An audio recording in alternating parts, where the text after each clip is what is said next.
Studio Shrirampur.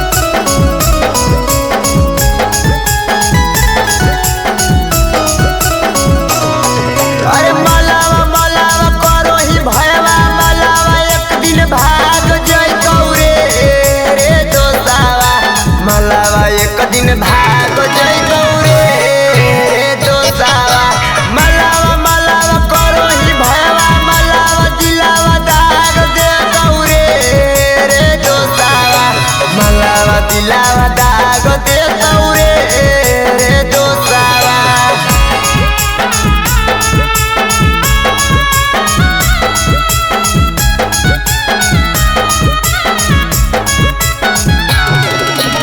Mix by Neeraj भाई।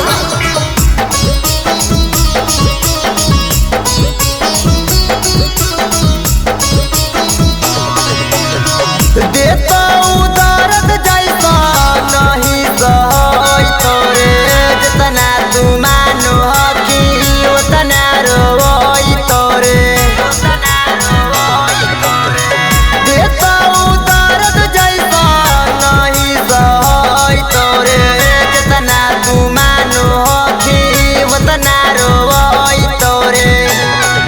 और मलावा मलावा करो ही भयवा मलावा सीना में आग देतौ रे दोसावा मलावा सीना में आग देतौ रे दोसावा मलावा मलावा करो ही भयवा मलावा एक दिन भाग जइतौ रे दोसावा मलावा एक दिन भाग जइतौ रे दोसावा।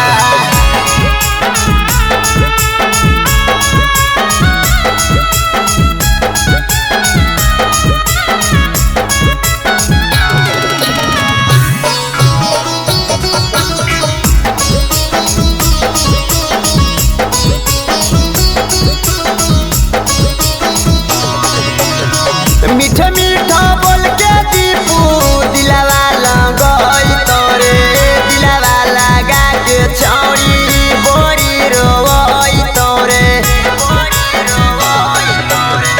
मीठा मीठा बोल के कमलेश दिल लगइतौ रे दिला लगा के छौरी बड़ी रोइतौ रे। अरे मलावा मलावा करो ही भयवा मलावा रोज दिमाग खइतौ रे दोसावा मलावा रोज दिमाग खइतौ रे दोसावा मलावा मलावा करो ही भयवा मलावा एक दिन दाग देतौ रे भइवा मलावा एक दिन भाग जइतौ रे दोसावा। Kanchan recording studio Shrirampur.